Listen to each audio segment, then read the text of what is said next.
কলম্বিয়ার ভেনেজুয়েলা সীমান্তে একটি বিমান বিধ্বস্তের ঘটনায় বিমানের ১৫ আরোহী সবাই মারা গেছেন। বিষয়টি নিশ্চিত করেছে কলম্বিয়ার রাষ্ট্রীয় বিমান সংস্থা সাতেনা। বৃহস্পতিবার ব্রিটিশ সংবাদ মাধ্যম বিবিসি নিউজ এক প্রতিবেদনে এমন তথ্য জানিয়েছে।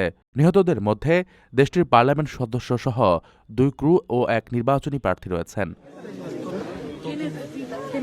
বুধবার স্থানীয় সময় দুপুরে সীমান্তবর্তী শহর কুকুটা থেকে ওখানা যাওয়ার পথে দুর্ঘটনার কবলে পড়ে ফ্লাইটটি। অবতরণের আগ মুহূর্তে কন্ট্রোল টাওয়ারের সঙ্গে যোগাযোগ বিচ্ছিন্ন হয়ে যায় বিমানটির।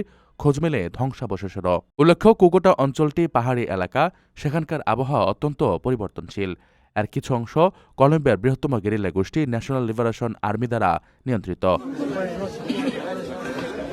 এ ঘটনার কিছু আগেই বুধবার সকালে ভারতীয় বিমান দুর্ঘটনায় মহারাষ্ট্রের উপমুখ্যমন্ত্রী অজিত পাওয়ার সহ ৫ জন মারা গেছেন। এই ঘটনায় পাওয়ারের দেহরক্ষী ও একজন সহকারী এবং ২ জন ক্রু সদস্যেরও মৃত্যু হয়েছে।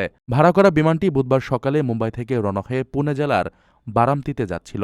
বারামতিতে অবতরণের সময় ভারতীয় সময় সকাল ৯:৩০ নাগাদ রানের পাশে বিমানটি বিধ্বস্ত হয় এবং সেটিতে আগুন লেগে যায়।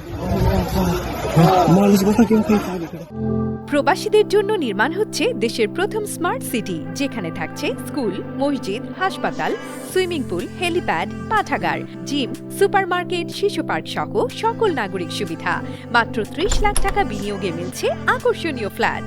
প্লাটিনাম ইনভেস্টরদের জন্য ঢাকা বিমানবন্দরে ভিআইপি প্রোটোকল সুবিধা। বিস্তারিত জানতে যোগাযোগ করুন স্ক্রিনে দেয়া হোয়াটসঅ্যাপ অথবা ইমো নাম্বারে।